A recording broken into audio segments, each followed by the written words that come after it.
MQM की सियासत में कई नशेबो फराज आए, उतार चढ़ाव आए और देखते ही देखते 35 साल का अरसा ये गुजर गया। फिर इस 35 साल में एमक्यूएम कई मरतबा इक़्तिदार में भी रही, कई बार हिज़्ब इख्तिलाफ में रही और हर हुकूमत को उसकी ज़रूरत पड़ी, वफाक में हुकूमत बनाने के लिए हो या सिंध में जो हुकूमत बनी उनको उनका साथ चाहिए हो। तो इस तरह से एमक्यूएम की ज़रूरत हर सियासी जमात को रही।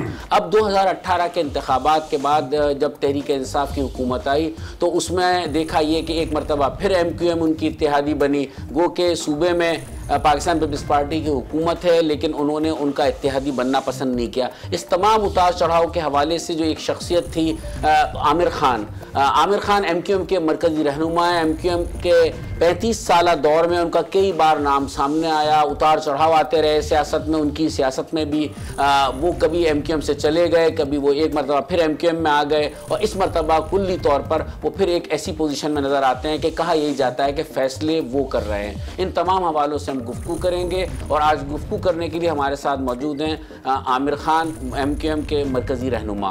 की ज़ाती ज़िंदगी, पर्सनल लाइफ के हवाले से, तालिब इल्मी का ज़माना, आपने एमक्यूएम को ज्वाइन कैसे किया और किस नज़रिए के तहत आपने एमक्यूएम की तरफ राग़िब हुए थे और काम का आगाज़ किया था? रिफत भाई, मेरा ताल्लुक़ सिंध के एक छोटे से इलाके से है जिसको कहते हैं मोरो। ये ज़िला नवाबशाह उस ज़माने में होता था, वहाँ से ताल्लुक़ है मेरे वाले साहब की। वहाँ पर ज़मीनें थी जो आज भी मौजूद हैं और उन पे कब्ज़े भी हुए हुए हैं। ये बहरहाल एक सिंध की कब्ज़ा तो फिर वैसे उसके बगैर तो मुकम्मल नहीं होता। कोई चीज़ ज़मीन पे कब्ज़ा अगर ना हो, ज़मीन पे कब्ज़ा ना हो तो चीज़ मुकम्मल नहीं होती। वो आप जिस तरफ इसको घुमाना चाह रहे हैं उसका जवाब अगर आप चाहेंगे तो मैं दे दूँगा।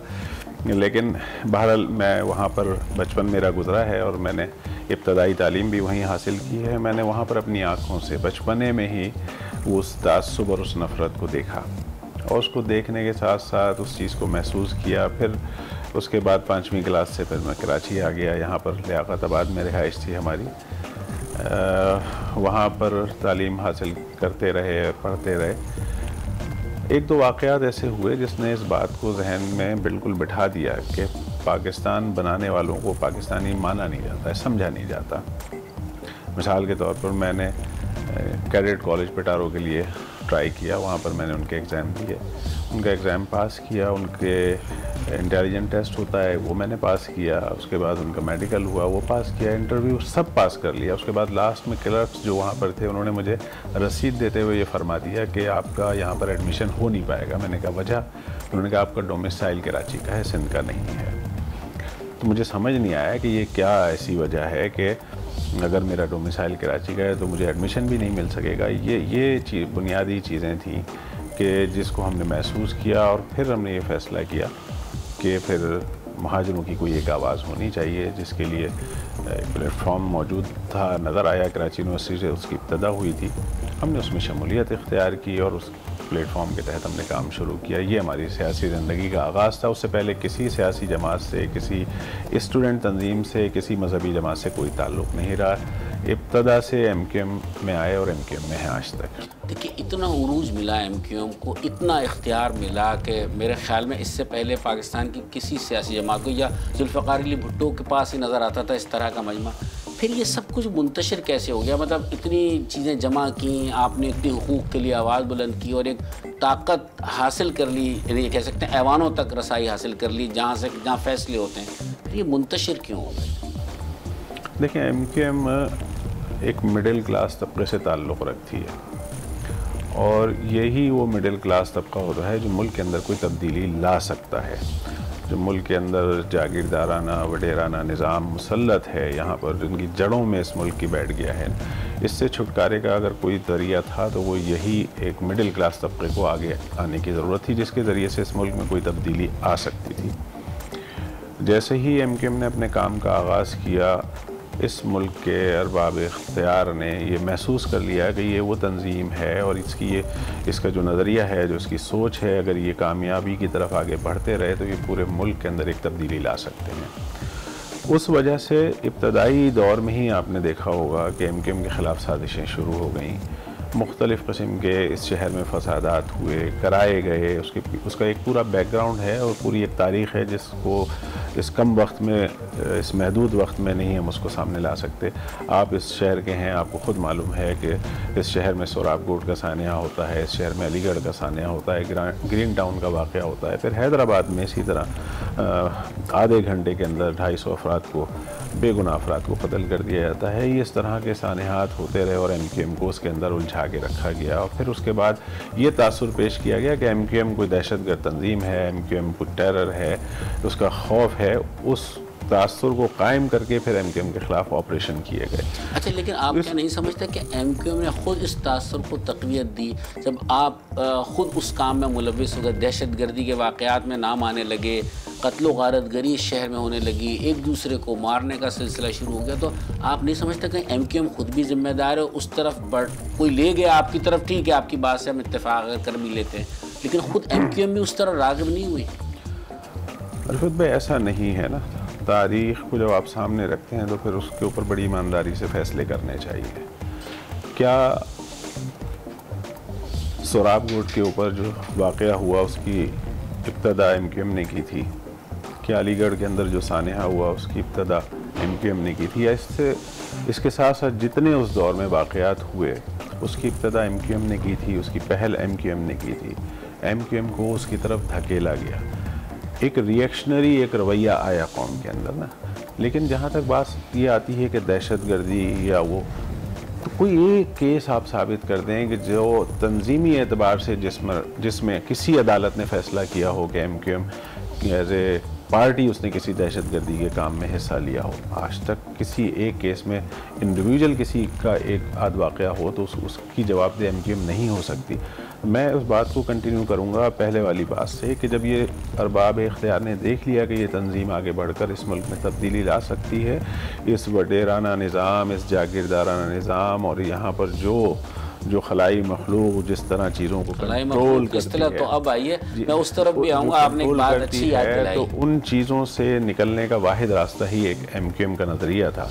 उसको क्रैश करने के लिए तरह तरह के मंसूबे बनते रहते हैं जो आज भी चल रहे हैं। अभी भी 2013 से एक ऑपरेशन चल रहा है, MQM के ऊपर इल्ज़ामात लगाए जा रहे हैं, लेकिन अल्हम्दुलिल्लाह MQM अपनी जगह खड़ी है और इन तमाम इल्ज़ामात का मुकाबला भी कर रही है, उनके जवाब भी दे रही है और कोई ऐसा इल्ज़ाम आज तक साबित नहीं हो सका है। नाज़रीन, वक्त हुआ एक ब्रेक का, ब्रेक के बाद हम वापस आते हैं, हमारे साथ रहिए।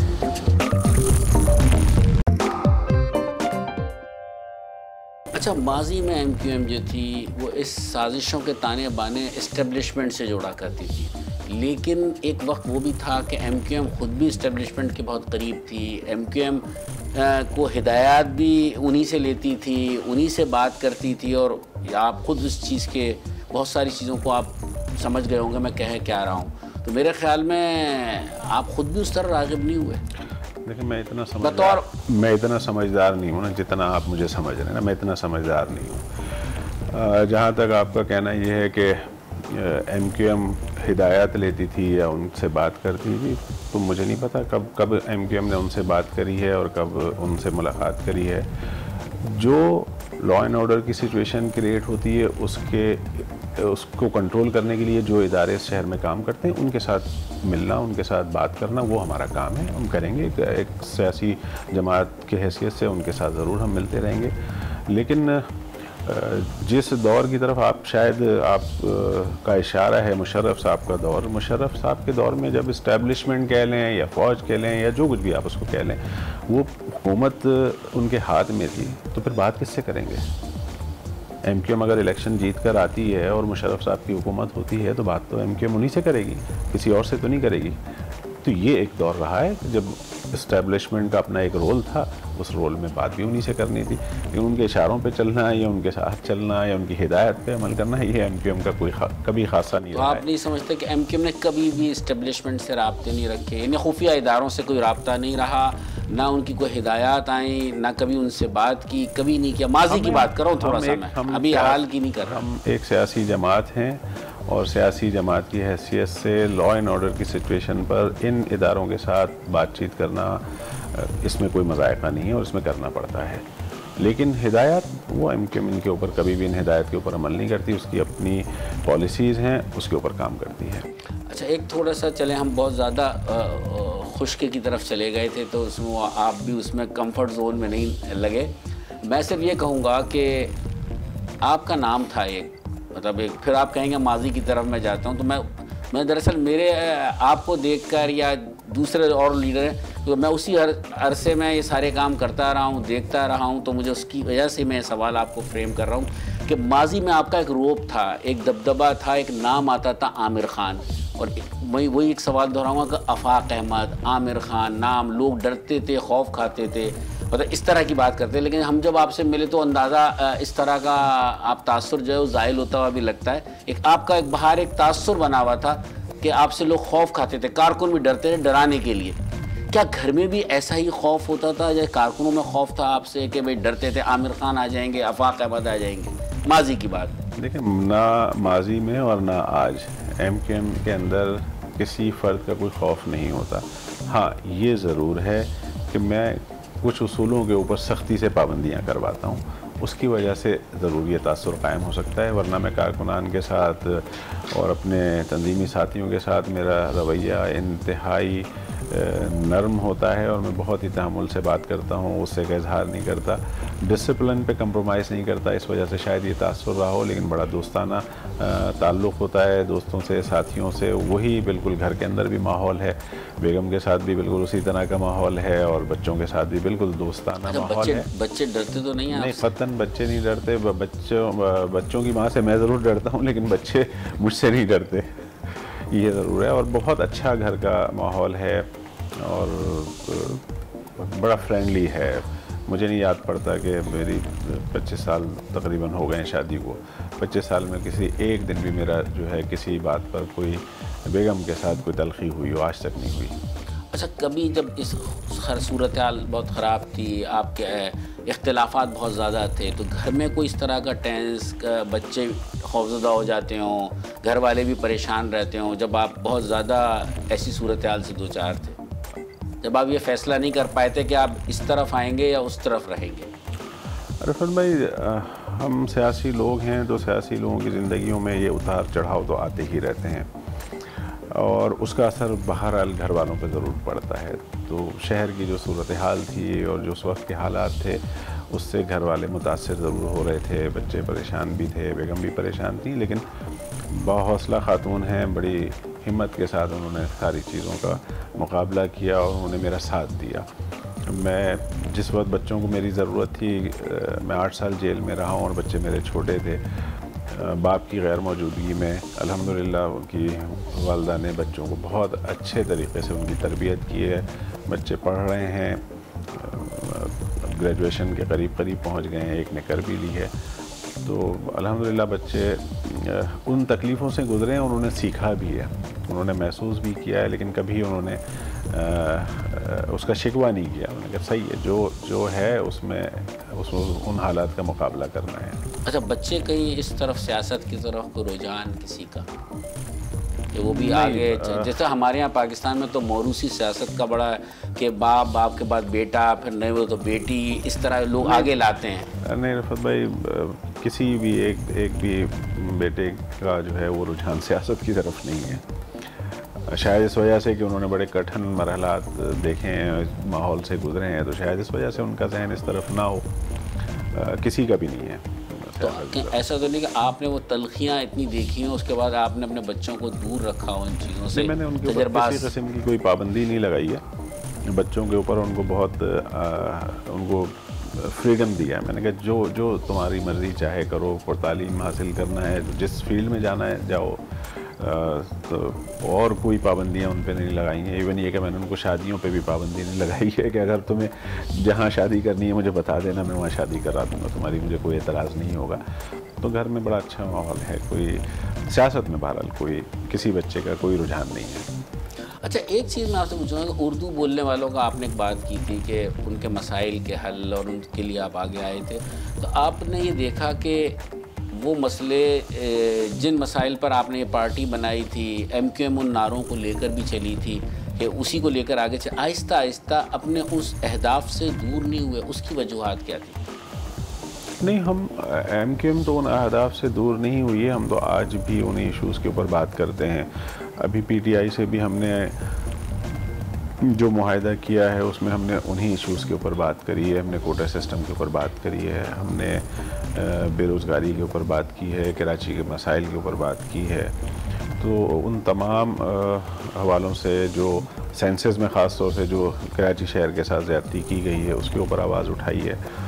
तो हमने उनसे उन नारों से या उन इश्यूज़ से हम कभी भी पीछे नहीं हटे हैं, आज भी उसी जगह पर खड़े हैं और वही बात कर रहे हैं। और मसाइल का हल भी जब ही निकलेगा जब इन इश्यूज़ को जो भी हुकूमत हो, PTI की हो या मुस्लिम लीग नून की हो या पीपल्स पार्टी की हो, जब तक एड्रेस नहीं करेंगे इन मसाइल का हल निकलेगा नहीं।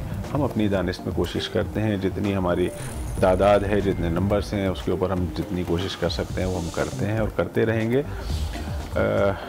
इस शहर को शनाख्त दी है, इस कौम को शनाख्त दी है, वो कि हम पाकिस्तान के अंदर बसने वाली तमाम कौमियतों की बात करते हैं। तमाम लोगों के साथ मसाइल हैं, सिंध के जो देहात हैं वहाँ पर इससे ज़्यादा, कराची शहर से ज़्यादा वहाँ के लोगों के साथ ज़्यादतियाँ हो रही हैं, ख़ास तौर से पीपल्स पार्टी की हुकूमत में। तो ये तो पीपल्स पार्टी तो करप्शन का दूसरा नाम है, यूँ समझ लेंगे। जिस तरह उन्होंने इस सूबे का बेड़ा गर्क किया है, पाकिस्तान की तो अलग बात है, लेकिन सूबे का तो उन्होंने जो बेड़ा गर्क किया है। छोटा सा ब्रेक लेते हैं, फिर हम वापस आएंगे। नाज़रीन, वक्त हुआ एक ब्रेक का, ब्रेक के बाद हम वापस आते हैं, हमारे साथ।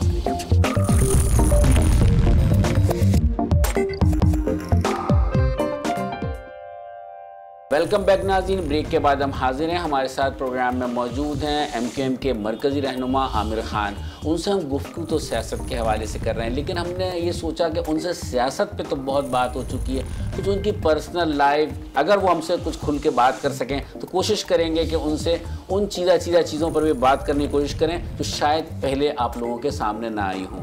ख़ान साहब, मैं ये पूछूँगा कि आपने ज़माना तालिब इल्मी का जिक्र किया, चुलबुले थे, शरारती थे, या कॉलेज के लड़के अक्सर जिस तरह के एक्टिविटीज़ में होते उस तरह थे, या उस वक्त भी आप इसी तरह से तहम्मुल, बुर्दबारी से या सिर्फ आँखों के इशारों से ही काम लिया करते थे? क्योंकि आपके सियासत में मैंने देखा है कि आपके बारे में पार्टी में था कि आप अपनी नज़रों से बता देते हैं आपको कौन सी बात पसंद है, कौन सी नहीं।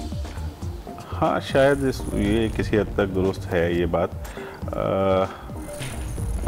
शुरू से, बचपन से तबीयतन खामोशी जो है वो खामोश पसंद इंसान हूँ। खेल कूद में रहा हूँ, थोड़ी बहुत हॉकी खेली है। उसके अलावा जो कि हमारे माशरे में पसंद नहीं किया था, मैंने कार्ड्स बहुत खेले हैं। कौन से वाले कार्ड? ताश जिसको कहते हैं, ताश बहुत खेले हैं। जुआ नहीं खेला है, बगैर पैसों के खेले हैं, वो बहुत खेले हैं। और दोस्तों के साथ बैठ के, हमारी चंद दोस्त हैं मेरे, उनके साथ एक वक्त गुजरा है, उसमें बहुत खेले हैं। और उसमें बेईमानी करने में बड़ा मज़ा आता था ना, ताश खेलते वक्त। और उसमें हमारा एक दोस्त होते हैं, उनको हम टारगेट कर लेते थे, और ब्लैक क्वीन जो है ना, वो किसी ना किसी हाल में भी उन्हीं के ऊपर मारनी होती। तो ये इस तरह की ज़िंदगी गुजरी। लेकिन ओवरऑल जो एक चुलबुला अंदाज, एक खिलंदड़ाना खेल कूद, उस तरह का मिजाज रहा नहीं। खामोश तबा इंसान हूँ, और दोस्तों के साथ जब बैठता हूँ तो वो बिल्कुल फिर वो आमिर खान नहीं वो एक बिल्कुल प्राइवेट डिस्कशन होती है, उसमें वो बातें मैं शेयर भी नहीं कर सकता। कि जिस तरह दोस्तों के साथ बैठता हूँ, वहाँ दोस्तों के साथ आमिर खान बिल्कुल मुख्तलिफ हो जाता है। बिल्कुल जिस तरह एक आम दोस्त बैठ के गुफ्तगू करते हैं, मैं भी उसी तरह बिल्कुल बैठ के बात करता हूँ। और आम ज़िंदगी में शायद मुझे कभी किसी ने गाली बकते हुए ना सुना हो, और मैं बकता भी नहीं। लेकिन दोस्त ऐसे हैं, वो कहते हैं कि जब तक तू गाली नहीं बकेगा, जब तक बात करने का मज़ा ही नहीं आएगा। तो वो उसी अंदाज में बैठ के उनसे बातें करते हैं। लेकिन ये वाला रुख आपको आम ज़िंदगी में कहीं नज़र नहीं आएगा। ठीक। अच्छा, आपने कभी बैरून मुल्क आप सफ़र बहुत करते हैं, हमारे तो इल्म में जब भी आया या तो दुबई या आप सऊदी अरब, दो ही जगह मेरे तो इल्म में। यूरोप की तरफ भी कभी गए आप? मैं कारोबार के सिलसिले में पहले 94 से 99 तक मैं जापान का एक आध विज़िट किया है। तंजीमी हवाले से फिर वो आ जाएगा बीच में। लंदन 2-3 दफ़ा गया हूँ। उसके अलावा दुबई में चूँकि बच्चे तालीम वहाँ हासिल कर रहे थे तो उनको मैंने वहाँ शिफ्ट कर दिया था, उसकी वजह से जाना आना मेरा होता था दुबई। दुबई जाके भी मैं वहाँ पर सिवाय फिर जब दुबई जाता हूँ तो फिर फैमिली के अलावा फिर मैं वहाँ किसी से नहीं मिलता। वहाँ मेरी कोई पर्सनल गैदरिंग नहीं है। फैमिली के साथ वक्त गुजारता हूँ, फैमिली के साथ घूमता हूँ, पार्कों में जाता हूँ। ये राइड्स होती हैं, जो झूले होते हैं, इसमें मुझे बहुत मज़ा आता है। और खौफनाक तरीन जो झूले होते हैं मैं उसमें बैठ के भी बहुत इंजॉय करता हूँ, बच्चों के साथ बैठता हूँ। तो सऊदी अरब मजहबी हवाले से उम्रा करने चले जाते हैं, हज करने गए, बस इन चंद मुल्कों में ही घूमना फिरना रहा है, इसके अलावा कहीं और नहीं। अच्छा, कहीं आप बैरून मुल्क, जिस तरह आपने बता ही दिया कि दुबई तो आपका फैमिली का मामला आ गया, सऊदी अरब रिलीजियसली एक लोग सब जाते हैं उम्रा हज इसके लिए, जापान, तो उसके अलावा यूरोप में आप कहीं नहीं गए? नहीं, इसके अलावा। फिर ये होता है ना, नौजवानों को बड़ा शौक़ होता है निकलने का बाहर, और अपने आप ये दोस्त जो आपके हैं इनके दोस्तों के साथ जाना, या पाकिस्तान में कुछ इस तरह की एक्टिविटीज़ कि आप बाहर जाएं नॉर्दर्न एरिया की तरफ, या इस तरह की कभी? अब तो नहीं जा सका हूँ, पहले कई दफ़ा दोस्तों के साथ गया हूँ नॉर्दर्न एरियाज़ में। कागान, नारान, खूबसूरत तरीन इलाके हैं जहाँ जाके। उस वक्त भी एक्टिविटीज़ वहाँ पर किस तरह की आपकी? यही आप वहाँ पे तामुल नहीं, फैमिली के साथ अलग, दोस्तों की बात नहीं, दोस्तों के साथ इस तरह कभी नहीं, इत्तेफाक नहीं हुआ। दोस्तों की फैमिली, मेरी फैमिली, उनके साथ ज़रूर हम गए हैं नॉर्दर्न एरियाज़ में। कभी इस्लामाबाद चले गए, या कागान, या अपना कालाम वगैरह, सवात, यहाँ इन जगहों पे विज़िट किए हैं, इंजॉय किया है, मज़ा आया है, और बच्चे भी खुश हुए हैं यहाँ पर। अच्छा, आप बड़े खामोश तबा, आप कह भी रहे हैं बचपन से ही आपको इस तरह की आदतें, आप खामोश तबा हैं, लेकिन आपने देखा, आप जोश खिताबत हमने आपका पिछले दिनों जलसों में देखा कि आपने जिस तरीके से खिताब किया, तो माजी में इस तरह आप पहले आप किनारा कश रहा करते थे, अब आपने जलसों में तकारीर भी आपने जिस अंदाज से की, तो ये आपका शौक़ जो है नौजवानी से ही है, या ये आकर अब?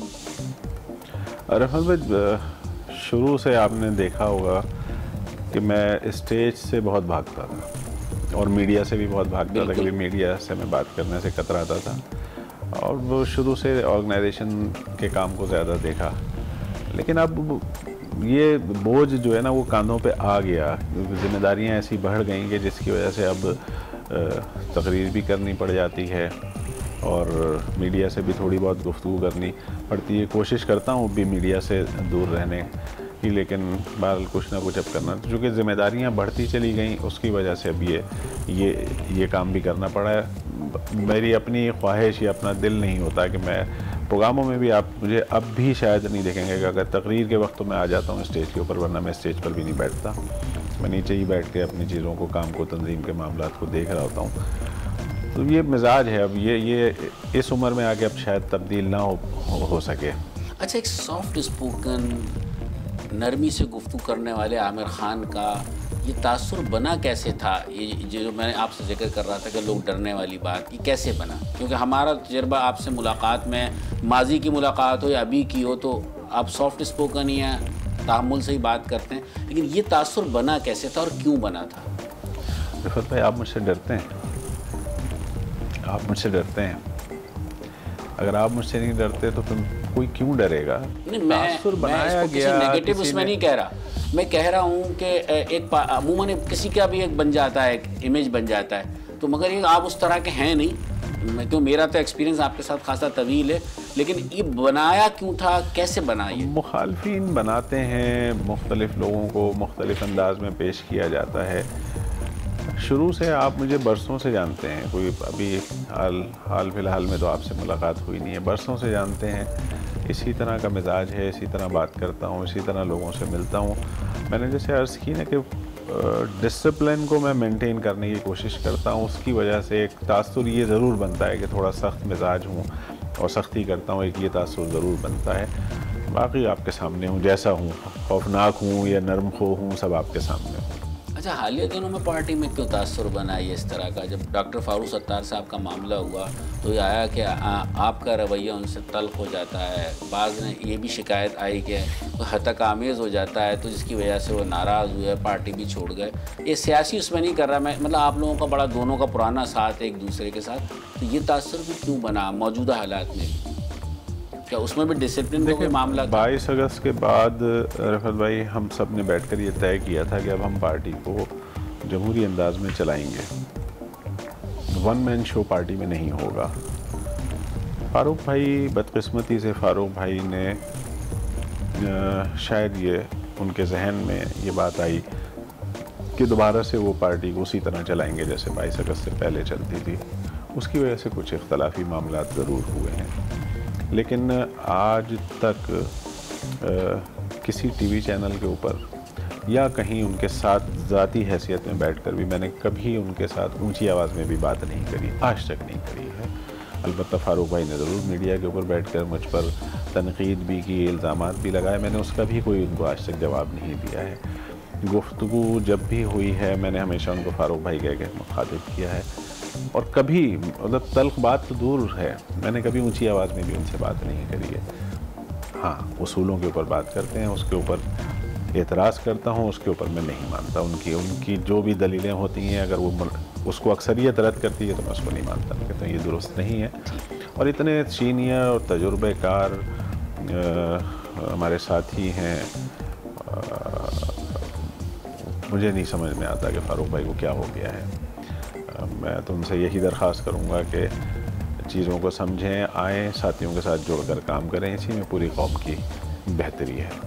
आपके हवाले से एक शोहरत थी माजी में कि आपने कोई शेर का बच्चा पाला हुआ था जब आप MQM इब्तिदाई दिनों में, तो वही शनाख्त बनी थी, वहीं से एक रोब दबदबे का तासुर आया था जिसे आप कहते हैं ये बात, तो क्या आपने कोई इस तरह का था? कोई आपने शेर का बच्चा पाला था? शेर नहीं पाला था रफत भाई, बच्चा ही पाला था और बचपने में ही उसका इंतकाल बड़ा करके तो फिर आपने नहीं, उसका बचपने में ही इंतकाल हो गया था। तो रग़बत तो थी ना आपको इस तरह के? उम्र का एक तकाजा होता है, उस उम्र के अंदर शौक़ हुआ। हमारे सेनेटर थे जाहिद अख्तर साहब, उनका पूरा फार्म हाउस था, उन्होंने मुझे वो तोहफ़ा दे दिया कि भाई काफ़ी उनके यहाँ जानवर थे, उन्होंने मुझे तोहफ़ा दे दिया। तो मेरा अपना कोई वैसा शौक़ नहीं था, उन्होंने दे दिया तो मैंने कहा चलो भाई इसको पाल लेते हैं। लेकिन वो चंद महीनों में ही जो है वो अल्लाह को प्यारा हो गया था, उसके बाद मेरे दोबारा ये शौक़ नहीं किया। अच्छा, पहन में कपड़ों के मैंने देखा है आपका कि आपकी सिलेक्शन बड़ी अच्छी होती है। अब आप शलवार कुर्ते में नज़र आते हैं, मैंने आपको पैंट कमीज उसमें भी देखा है, उस ज़माने में का नौजवान आमिर खान भी देखा है मैंने। तो किस तरह के कपड़े आप पहनना पसंद? पहले तो ये था कि आपको पैंट कमीज़ ज़्यादा पसंद थी, अब आप शलवार कमीज़ में नज़र बहुत ज़्यादा आते हैं, उसमें सिलेक्शन भी आपकी इस तरह की होती है कि वो अलग नज़र आती है, मुनफरिद जिसे कहते हैं। उसमें कुछ इसकी सिलेक्शन कौन करता है? आप खुद करते हैं, आपकी बेगम करती है? अरे सिलेक्शन तो मैं खुद ही करता हूँ, बल्कि बेगम के कपड़ों की भी सिलेक्शन मैं ही कर देता हूँ। कपड़ों में पैंट शर्ट में बहुत कम पहनता हूँ, और मुझे चूँकि आदत नहीं है तो पैंट शर्ट में जिस दिन भी पहनता हूँ मैं कंफर्टेबल नहीं होता। शलवार कमीज़ में बिल्कुल कंफर्टेबल होता हूँ, और शलवार कमीज़ में सुबह से शाम तक भी जो है ना वो गुजारा हो जाता है। पैंट शर्ट में ज़रा मुश्किल हो जाता है, आदमी ज़रा रिजर्व सा रहता है, ज़रा आपकी तरह करोफर के अंदर रहता है। हम बिल्कुल करोफर तो हमने आपकी देखी है, हमारी क्या करोफर होगी।